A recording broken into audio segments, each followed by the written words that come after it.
Bonjour, je suis Hassan Banan, professeur de SVT.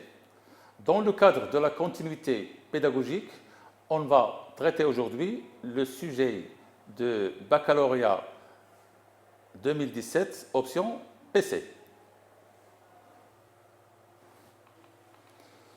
Bien, on va commencer par l'examen de SVT session normale 2017, option PC.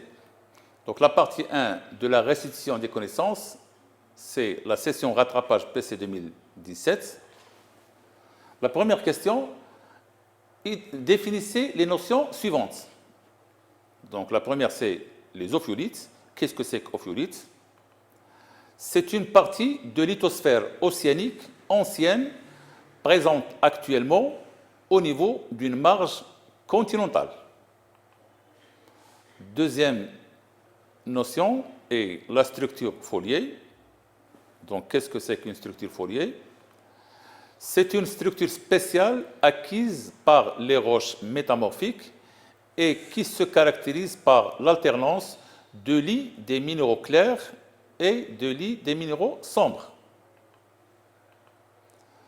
Deuxième question, citez 3 propriétés structurales et pétrographiques caractérisant les chaînes d'obduction. Donc, on doit citer tout ce qui est structural et pétrographique. Structural qui ont une forme, pétrographique, c'est la nature des roches. Donc, on peut citer comme exemple les ophiolites. Donc, ce sont une propriété qui est de type pétrographique. On peut présenter aussi ou dire la présence de déformations tectoniques complexes. Donc, ce sont des structures qui caractérisent ce type de chaîne. Nous avons aussi la présence de sédiments marins. Donc, c'est une caractéristique pétrographique. Et on peut aussi la classer en tant que caractéristique structurale. Question numéro 3. Pour chacune des propositions de 1 à 4, cochez la seule suggestion correcte. Donc, la première proposition, la série métamorphique des roches argileuses résultante d'un métamorphisme de pression et de température croissante. Et nous avons 4 propositions. Donc, la première, c'est argile suivie du gneiss. Donc, c'est faux. L'argile doit être suivie du schiste. Donc, la première est éliminée. La deuxième, nous avons argile suivie de schiste. Donc, c'est logique, mais elle n'est pas suivie par le gneiss. Le gneiss reste la dernière étape, ce qui montre qu'il est fausse aussi. Pour C, nous avons argile suivie de schiste, mécaschiste et gneiss. Donc, c'est une succession qui est normale, c'est la juste. Pour D, nous avons argile suivie par gneiss, donc c'est faux. Passons à la deuxième. Le granit intrusif est entouré par.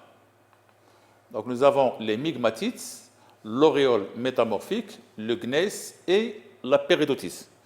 Lorsqu'on parle du granit intrusif, donc c'est un granit qui se forme près de la surface. Donc, pour A, c'est faux, car les migmatites se trouvent dans des régions là où la pression et la température sont élevées.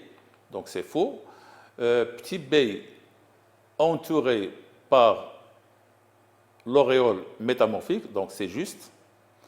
Et le C, elle est entourée par le gneiss. Non, le gneiss, il demande une pression et une température trop élevées, ce qui est non compatible au granit intrusif. Donc c'est faux.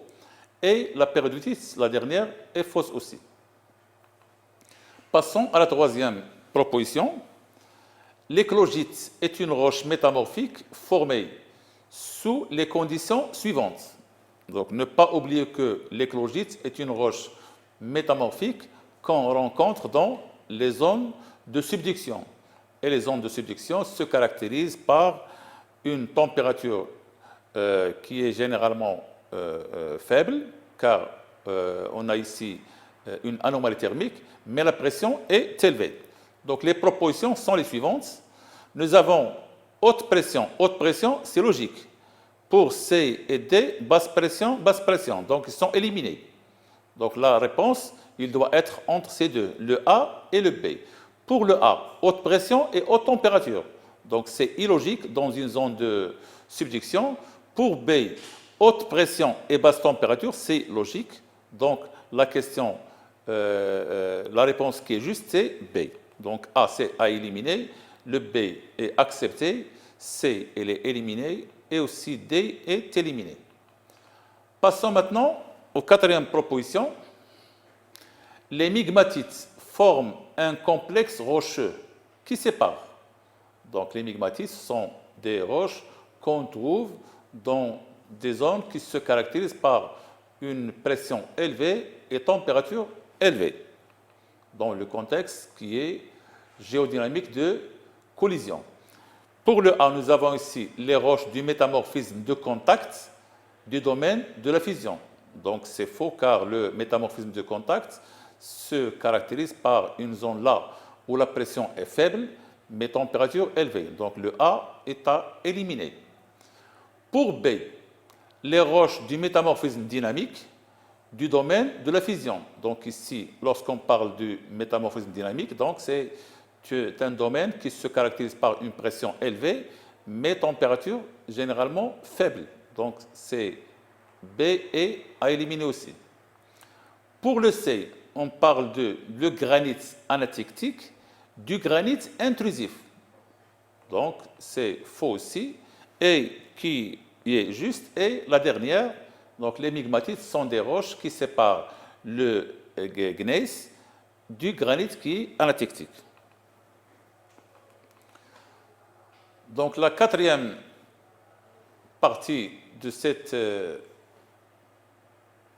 sujet-là est les figures qui, ci-dessous, représentent des schémas de déformation tectonique accompagnant la formation des chaînes de montagnes. Donc, nous avons 5 structures et la question est la suivante. Donnez le nom qui convient à chaque figure parmi les noms suivants. Nous avons le chevauchement, une faille normale, une faille inverse, une faille horizontale, un pli droit, un pli couché et un pli déversé.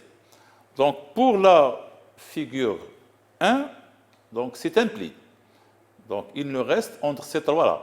Est-ce que c'est un pli droit, un pli couché ou un pli déversé? Le pli droit se caractérise par un axe du pli qui est vertical. Donc, ici, ce n'est pas le cas. Nous avons un axe, le plan axial qui est incliné et le plan axial qui est incliné avec les deux flancs qui s'orientent vers le même sens. Ça veut dire que c'est un pli qui est déversé. Nous avons ici le plan axial du pli est horizontal. Donc, si le plan axial est horizontal, il s'agit d'un pli qui est couché.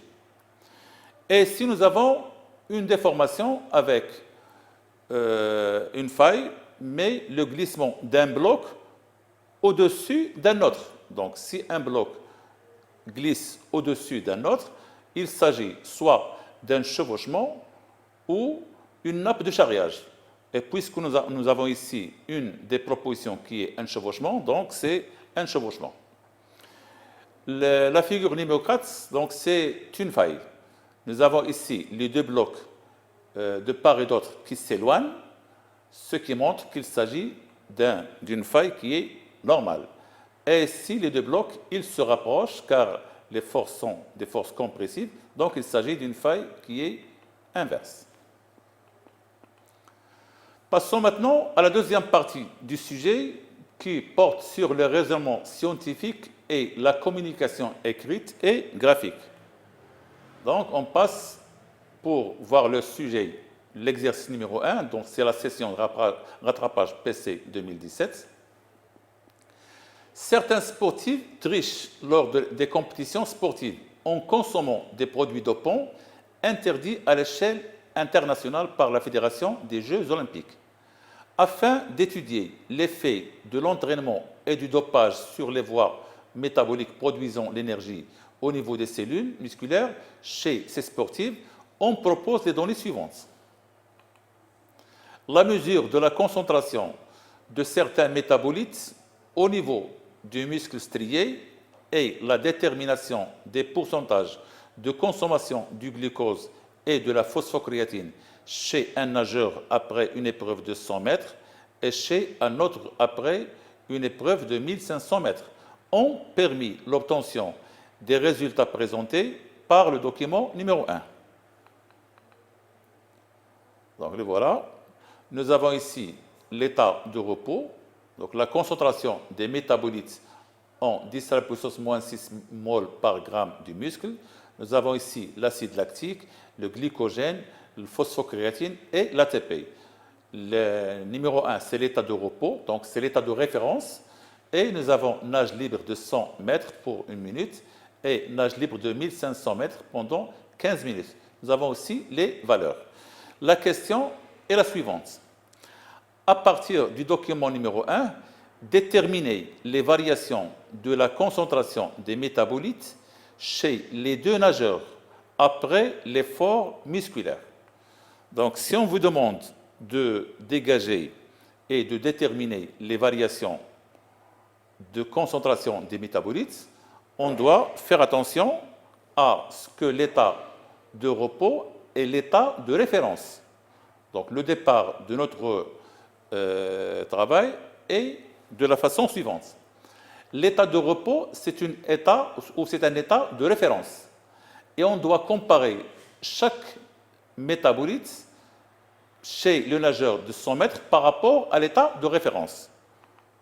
C'est-à-dire, on doit comparer cette valeur de 30,5 par rapport à 1,5, 60 par rapport à 80, 10 par rapport à 17, 3,4 par rapport à 4,6, et ne pas oublier de choisir les mots convenables en tenant compte des variations qu'on va trouver chez le 1500.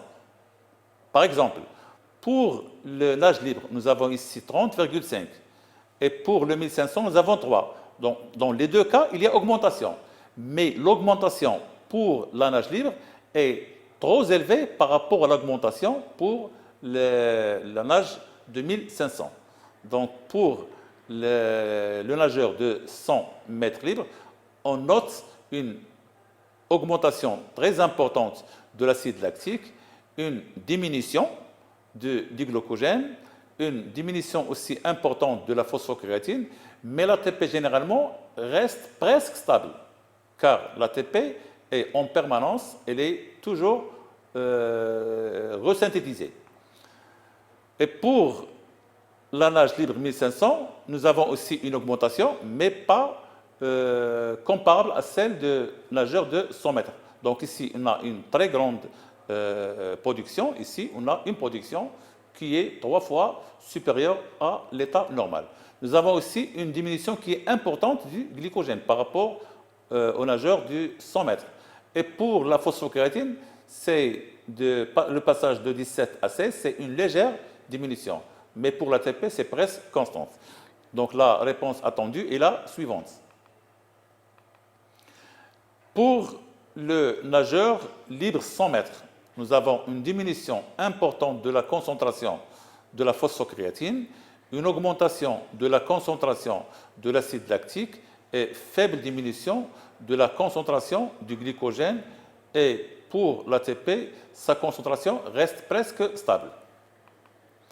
Pour nage libre, une diminution importante de la concentration du glycogène, une légère augmentation de la concentration de l'acide lactique, une faible diminution de la concentration du phosphocréatine, et pour la concentration d'ATP, sa concentration est presque stable. Deuxième question, en se basant sur le document 2, dégager les voies métaboliques utilisées par le muscle de chacun des deux nageurs pour produire l'énergie. Nous avons ici le document numéro 2 et revenons à la question. Dégager les voies. Donc nous avons ici au pluriel les voies métaboliques utilisées par le muscle de chacun. Donc pour la nage libre, nous avons l'implication des 3 sources d'énergie, à savoir la voie anaérobie de la phosphocréatine, donc il intervient d'une manière très importante. avec un pourcentage qui est de l'ordre de 85%. Et on a aussi le métabolite anaérobie de glucose, ça veut dire la fermentation. C'est à peu près 10%. Et 5%, c'est pour le métabolisme aérobie. Donc, en ce qui concerne la nage libre, et il nous demande les voies métaboliques, donc on peut dire qu'il y a deux voies, à savoir la plus importante, c'est la voie de la phosphocréatine, suivie de la fermentation. Et pour le nage libre, nous avons ici la voie qui est utilisée, c'est à travers les métabolites aérobies de glucose, c'est-à-dire la respiration, c'est à peu près 95% de cette voie et à peu près 5% pour la fermentation. Donc la voie principale chez le nageur qui nage pour 1500 est la respiration. Donc la réponse attendue est la suivante. Chez les nageurs spécialistes de 100 mètres nage libre, on constate une dominance de la voie anaérobie de consommation de la phosphocréatine. Donc c'est à peu près 85%. Et 10% de la voie aérobie de glucose. Le muscle utilise la fermentation lactique et la consommation de la phosphocréatine pour produire l'ATP.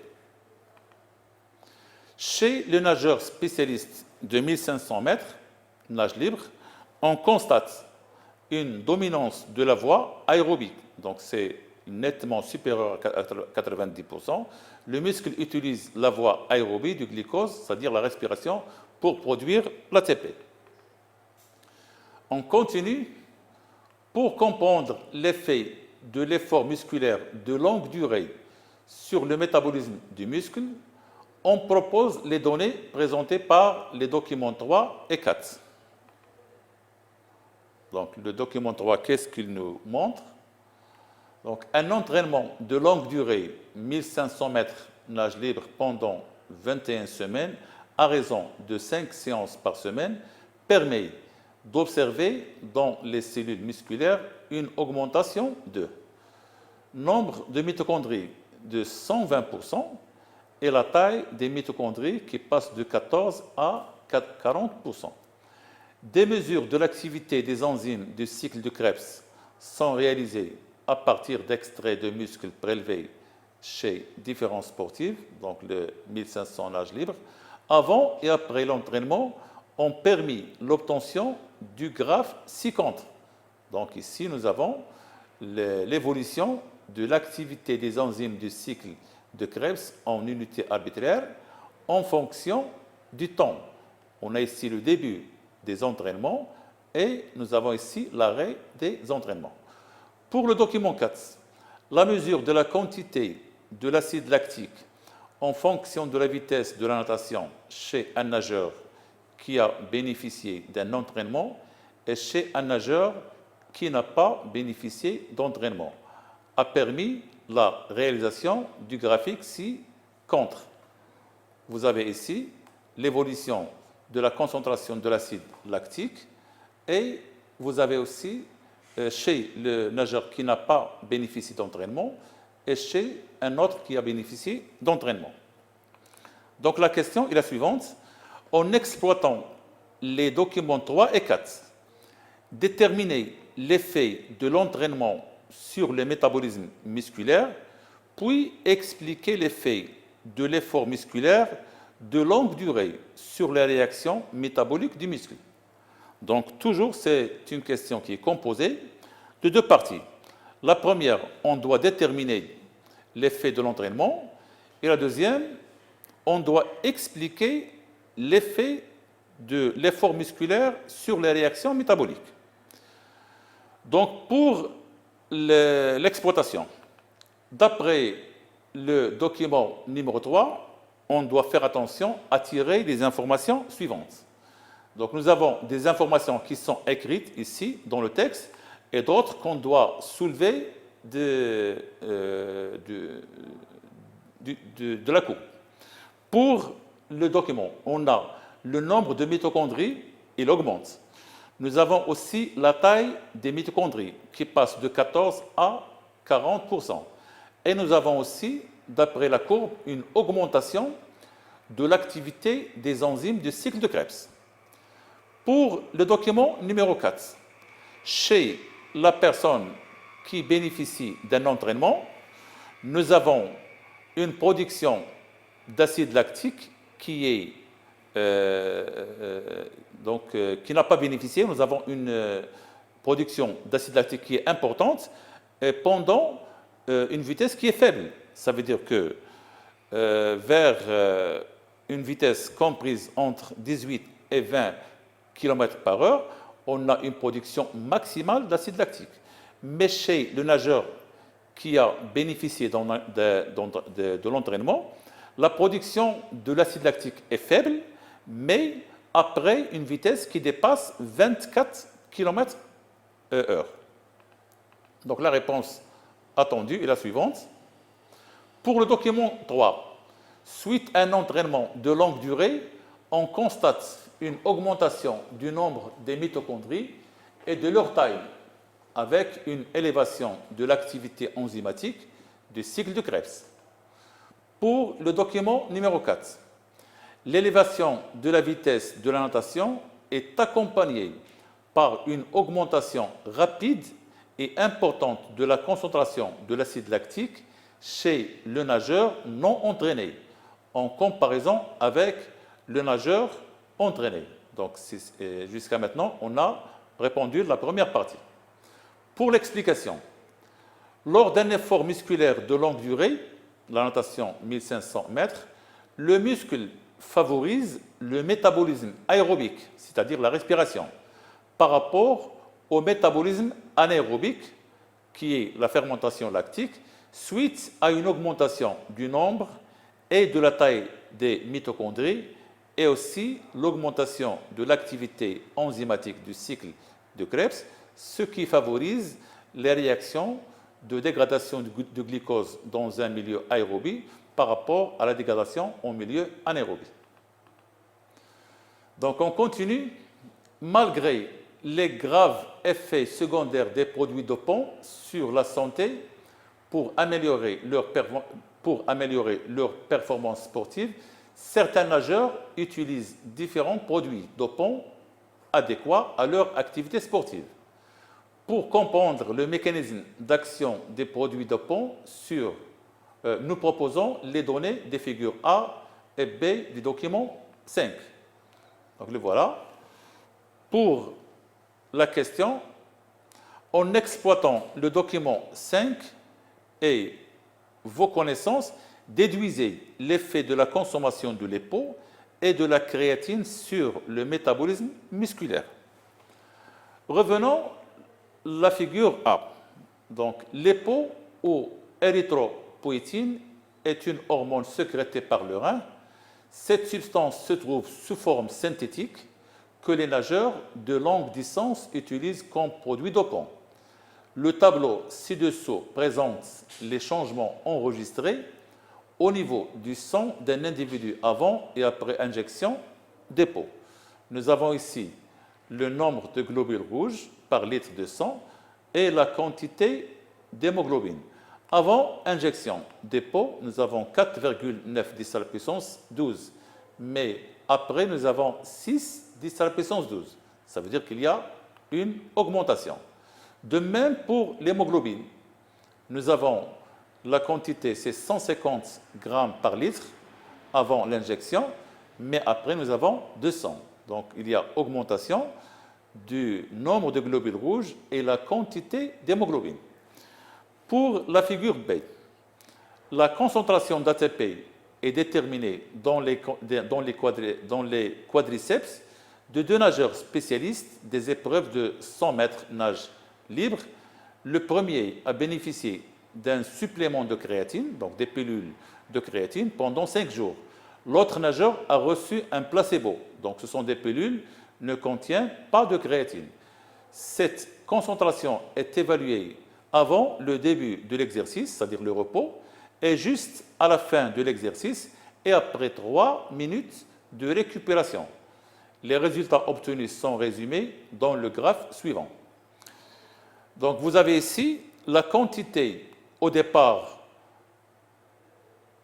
est la même chez celui qui a utilisé le placebo ou celui qui a utilisé la créatine.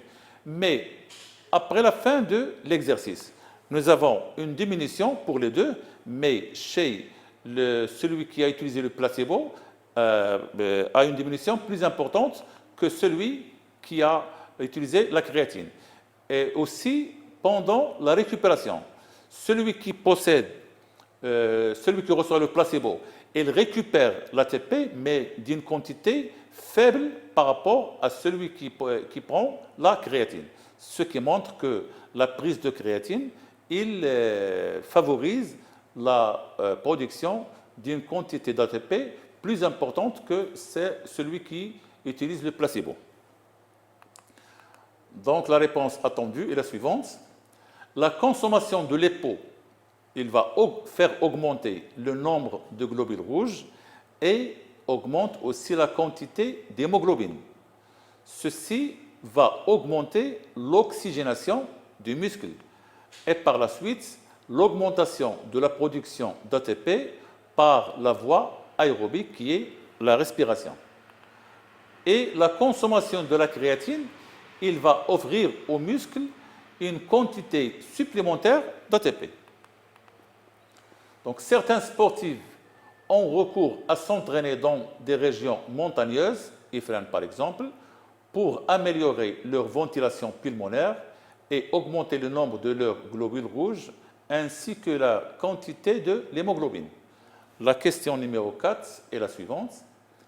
À partir de vos réponses précédentes, montrez qu'on peut améliorer la performance sportive sans l'utilisation des pots. Donc, pour la réponse, l'entraînement d'une manière générale, qu'est-ce qu'il donne? La pratique régulière d'entraînement entraîne l'augmentation du nombre et de la taille des mitochondries et une augmentation d'activité enzymatique du cycle de Krebs.